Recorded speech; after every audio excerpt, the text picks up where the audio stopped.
Hello students, मैं अजय कौशल आपका स्वागत करता हूं अपने YouTube channel AIM Achintya institute of mathematics. आज हम लीनियर ट्रांसफॉर्मेशन की जो थ्योरम करने जा रहे हैं उसमें V एंड W, ये मेजर बात होगी, इसको इम्पोर्टेंट होगी। V and W are finite dimensional vector space and T V to W linear transformation defined कर रखी है।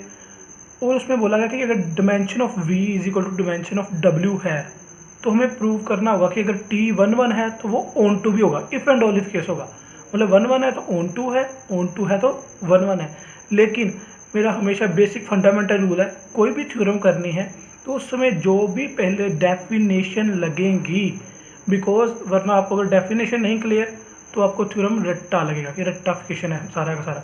लेकिन हम क्या करते हैं, बेसिक उसके रूट्स को पकड़ते हैं कि डेफिनेशन क्लियर हो जाए, जो भी उसमें टर्म्स यूज हैं वो क्लियर हो जाए। अगर हमें वो क्लियर है तो हम इजीली अपनी थ्योरम कर सकते हैं। तो पहले सबसे पहले जो भी उसमें थ्योरम्स में जो भी डेफिनेशंस अप्लाई कर रखी हैं वो देखते हैं। छोटी छोटी डेफिनेशन है, पहले वो क्लियर करते हैं, फिर अपनी मंजिल की ओर चलेंगे। तो सबसे पहले डेफिनेशन है 1-1 ट्रांसफॉर्मेशन। कि 1-1 ट्रांसफॉर्मेशन है क्या? कहते हैं let T V to W be a linear transformation. अब दोस्तों एक बात ध्यान रखना कि लीनियर ट्रांसफॉर्मेशन भी एक तरह की फंक्शन ही है, ठीक है। कहते हैं T इज कॉल्ड 1-1। ये T को कब 1-1 बोला गया? जैसे फंक्शन क्या होता था, वो सारे अगर आप सारे एक्स वाई के लिए f x equal to f y करते थे, दैट इम्प्लाइज क्या होता था, एक्स इक्वल टू वाई आ जाए तो हम क्या बोलते थे, एफ इज 1-1। सिमिलरली बेटा यहाँ पे काम हो रहा है, कहते हैं T is called 1-1 if and only if for all x y coming from a domain V such that क्या होगा, T x equal to T y है। इन सभी एक्स वाई के लिए अगर ऐसा काम हो रहा है तो क्या हो जाए, that implies X equal to Y आ जाए। तो मैं क्या बोलूँगा, T हमारे पास क्या है, इज 1-1 है। सिंपल सी बात है।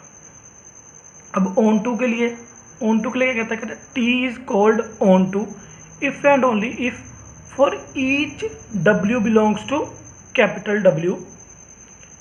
कहने का मतलब, ये मैंने काफ़ी बार कंसेप्ट समझा चुका हूँ कि V to W T linear transformation. अगर यहाँ पे मेरे पास W है तो यहाँ पे हर एक W के लिए पीछे क्या हो, इसकी प्री इमेज एग्जिस्ट करती हो, तो तब मैं क्या बोलूँगा, मेरे पास फंक्शन क्या है, ऑन टू है। दैट मीन अगर हर एक W के लिए, दैट मीन ये पूरा W आ गया, ठीक है। दैट मीन पूरा W किसके लिए आना चाहिए, रेंज ऑफ T। अगर रेंज ऑफ T बराबर आ जाए W के तो मैं क्या बोलूँगा, हमारा जो T दी है वो क्या हमारे पास ऑन टू है। और ये 1-1 ऑन टू इकट्ठी कब बोलेंगे, जहाँ इसको बोलते हैं बाइजेक्टिव। ये कब बोला जाएगा, जब बोथ 1-1 एंड क्या हो, ऑन टू हो। मतलब T आपके पास 1-1 भी होनी चाहिए और ऑन टू भी होनी चाहिए, तब मैं इसको बोल सकता हूँ कि T हमारे पास क्या है, 1-1 and on to.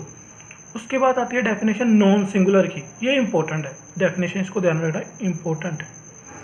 Non singular में क्या कहता है, पहले डेफिनेशन पढ़ लेते हैं। कहता है T V to W be a linear transformation is said to be non singular if and only if the null space of T, underline, null space of T is zero space. कहने का मतलब क्या है, कहता है अगर कोई भी आपके पास लीनियर ट्रांसफॉर्मेशन देके रखी हुई है, वो कब बोलोगे कि आप नॉन सिंगुलर हो, वो तब बोलोगे अगर आपके पास नल स्पेस में सिर्फ जीरो एलिमेंट जाए। नल स्पेस की हमने डेफिनेशन क्या पढ़ी थी, नल स्पेस क्या था, इसमें वो सारे V जाते हैं जिसकी इमेज क्या आती है, जीरो। अब इसमें बोल रहा है कि V कौन से जाएंगे, जिसकी इमेज जीरो जाएगी। मतलब नल स्पेस में सिर्फ जीरो एलिमेंट जाना चाहिए। दैट मीन अगर जिसकी इमेज जीरो आएगी वो पक्का V क्या होना पड़ेगा, जीरो होना पड़ेगा, तभी ये जीरो स्पेस आएगा। एंटी किसके बराबर आए, जीरो के। दैट मीन अगर आपके पास TV इक्वल टू जीरो दिया है और T नॉन सिंगुलर है आपके पास, तो पक्का V को क्या होना पड़ेगा, जीरो होना पड़ेगा, ठीक है। और अगर V अगर आपके पास नॉन जीरो है, V अगर आपके पास नॉन जीरो है, दैट इम्प्लाइज TV पक्का क्या है, नॉन जीरो है सभी एलिमेंट के लिए। इस बात को ध्यान रखना कि अगर TV जीरो है तो V पक्का जीरो ही होगा सारे वेक्टर स्पेस के लिए। इस बात को ध्यान रखना। T नॉन सिंगुलर का मतलब क्या ऐसे होता है, जिसमें सिर्फ क्या हो, नल स्पेस में जीरो एलिमेंट जाए, that is called a non singular. ये नल स्पेस की डेफिनेशन मैंने अपनी प्रीवियस वीडियोस में अच्छे तरीके से क्लियर करवा चुकी है, आप उसका लिंक मैं डिस्क्रिप्शन में डाल दूंगा, आप चाहो तो उसको देख सकते हो। सिंगुलर, अब सिंगुलर क्या है, कहता है TV2W is said to be singular if and only if the null space of T contain at least one non zero element. अब ध्यान रखना कि नल स्पेस में क्या होना चाहिए, एटलीस्ट एक एलिमेंट हो जो क्या हो, नॉन जीरो। दैट इंप्लाइज क्या होगा कि एक नॉन जीरो एलिमेंट, ठीक है, नॉन जीरो एलिमेंट की इमेज क्या नहीं चाहिए, जीरो, तभी जो नल स्पेस में जाता है ना। नल स्पेस की डेफिनेशन यही है हमारे पास कि वो सारे एलिमेंट भी चाहिए जिसकी इमेज क्या है, जीरो। अब कहता है जिसकी इमेज जीरो आएगी वो पक्का कौन सा होना चाहिए, एक ना एक एलिमेंट मिले जो क्या हो, नॉन जीरो। मतलब कोई एटलीस्ट एक वी मिल जाए नॉन जीरो जिसकी इमेज क्या आ जाए, जीरो। तो मैं क्या बोल दूंगा उसको कि मेरे पास क्या बन गया, हमारे पास सिंगुलर ट्रांसफॉर्मेशन बन गई। हमारे पास लीनियर क्या होगा, सिंगुलर है, टी हमारे पास क्या हो गया, सिंगुलर ट्रांसफॉर्मेशन। इसमें थोड़ा सा एक और भी बात होती है, अगर नॉन सिंगुलर दी है ना ट्रांसफॉर्मेशन, तो इसका मतलब होता है कि इसके कर्नल ऑफ टी, या नल्टी बोल देते हैं या कर्नल ऑफ टी, ये भी बोल देते हैं इसको। नल्टी हमने बोला, नल्टी में क्या जाना चाहिए, जीरो, तो कर्नल भी बोल देते हैं। कर्नल ऑफ टी भी सेम डेफिनेशन होती है। कर्नल ऑफ टी जो क्या होता है, नल स्पेस होता है, उसको कर्नल भी बोला जाता है।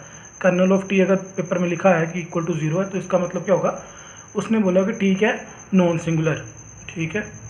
अब आगे देखते हैं, थ्योरम है हमारी। अब ये थ्योरम वेरी वेरी इम्पोर्टेंट, मैंने इसको क्यों लिख दिया वेरी वेरी इंपॉर्टेंट, क्योंकि जो हमने थ्योरम करनी थी dimension of V equal to dimension of W, अगर ये प्रूव होगी तो मतलब वो प्रूव होगी, एक ही बात है हमारे पास। ये थ्योरम अलग से भी आ सकती है, अगर अलग से नहीं आई तो आपने जो हमारी थ्योरम का प्रूफ है वो यहाँ से स्टार्ट करेंगे। अब इसमें कहता क्या है, कहता prove that a linear transformation TV2W is non singular if and only if T is 1 1। मतलब अगर T नॉन सिंगुलर है तो T पक्का क्या होगी, 1 1 होगी। अगर T 1 1 है तो T पक्का क्या होगी, नॉन सिंगुलर होगी। वैसी बात प्रूव करनी है तो वो देखते हैं कैसे कर सकते हैं। सबसे पहले हम क्या मान के चले जाते हैं, लेट करके चले जाते हैं कि V2W क्या इज नॉन सिंगुलर। पहले हमने मान लिया नॉन सिंगुलर है, अब प्रूव क्या करना रह गया, T 1 1 है। 1 1 की डेफिनेशन अकॉर्डिंग क्या करना चाहिए, अगर TV1 इक्वल टू क्या आ जाए, TV2, दैट इम्प्लाइज क्या हो, V1 इक्वल टू V2। अगर ऐसी बात होती है तो हम बोल देंगे T क्या है हमारे पास, 1 1। तो हमने स्टार्टिंग पे क्या ले लिया, TV1 equal to TV2 for all V1 V2 coming from a vector space V। अब इस T को मैं इधर लेके जा सकता हूँ, माइनस में लिख सकता हूँ, लेकिन मेरे पास T क्या है, T is LT, T is a linear transformation. तो मैं इसको अंडर लिख सकता हूँ V1 माइनस V2, क्योंकि T क्या होती है, अंडर एडिशन होती है, तो इसको मैं स्प्लिट कर सकता हूँ, प्रिजर्व रखती है प्रॉपर्टी अपनी। TV1 minus V2 equal to 0। अब ध्यान से T क्या थी, नॉन सिंगुलर। नॉन सिंगुलर की डेफिनेशन क्या थी, अगर TV 0 है तो पक्का V को क्या होना पड़ेगा, 0 होना पड़ेगा। नॉन सिंगुलर की डेफिनेशन तो ऊपर मैंने मान के चला हूँ T is non singular, that mean अगर ये चीज़ 0 है, इस वेक्टर की इमेज 0 है, तो ये वेक्टर पक्का क्या होगा, 0। अगर वेक्टर 0 है तो V1 किसके इक्वल आ गया, V2 के। तो इसका मतलब क्या निकला,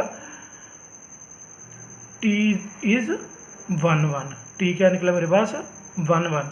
अब इसका कन्वर्स देखते हैं, अगर T मेरे पास क्या है, 1 1 है, तो प्रूव क्या करो कि ये नॉन सिंगुलर है। वेरी इजी, क्या करो, नॉन सिंगुलर के क्या चाहिए मुझे, मैंने कोई वेक्टर स्पेस, कोई भी V एलिमेंट उठाया वेक्टर स्पेस से जिसकी इमेज क्या हो, 0। अब इसकी इमेज 0 है तो मुझे प्रूव करना है कि V भी क्या है मेरे पास, 0।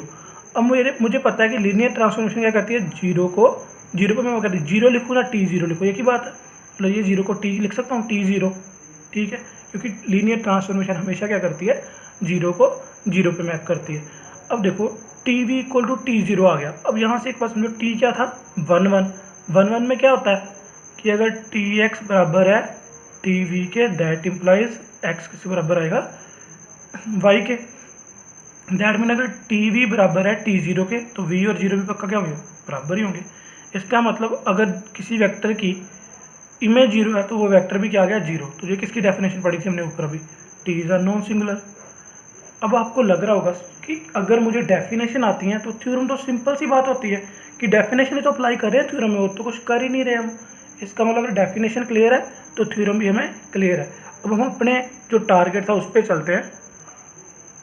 अब क्या देखो तो अब थ्योरम क्या था, V and W are finite dimensional. ये इंपॉर्टेंट जो मैंने बात स्टार्टिंग में बोली थी कि V W क्या है, फाइनाइट डिमेंशनल। ये थ्योरम ट्रू है फाइनाइट डिमेंशनल की, ना कि इनफाइनाइट के लिए।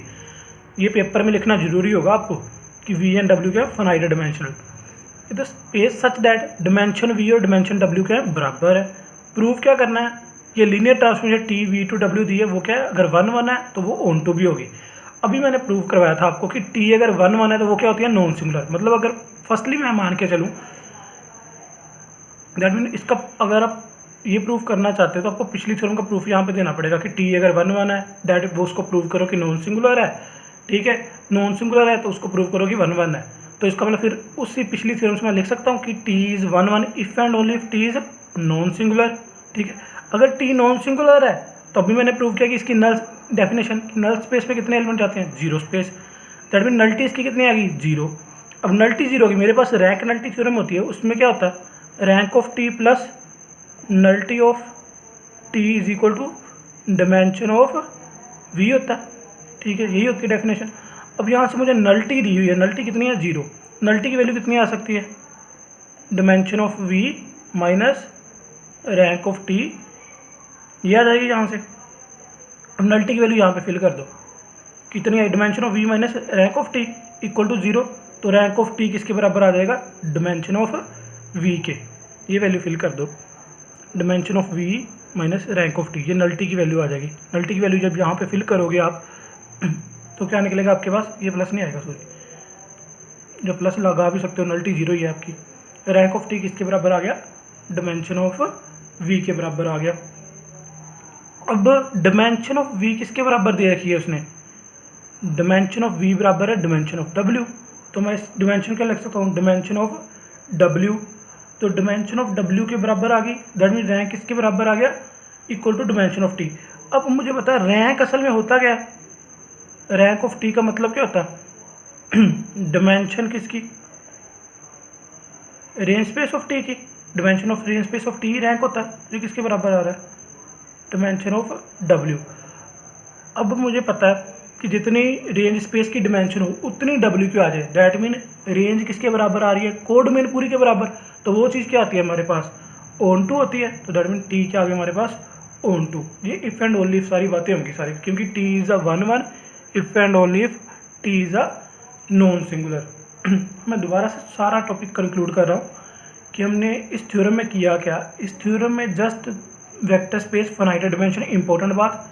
सेकेंडली डिमेंशन ऑफ वी और डिमेंशन ऑफ डब्ल्यू बराबर थे, तो टी लीनियर ट्रांसफॉर्मेशन जो गिवन थी वो कहता है 1 1 होनी चाहिए if and only if onto.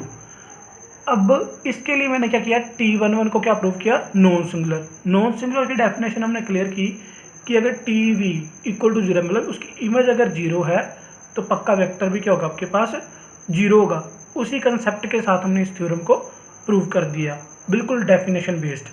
अब इसी के साथ एक और थ्योरम देख लेते हैं, छोटी सी थ्योरम है, इसी से क्लियर हो जाएगी डेफिनेशन। क्योंकि मैंने ये थ्योरम इसलिए उठाई क्योंकि ऊपरली जो डेफिनेशन थी उसी से थ्योरम क्लियर हो जाती है सारी की सारी, जो भी डेफिनेशन पढ़ी है वही लगेंगी इसमें सारी की सारी।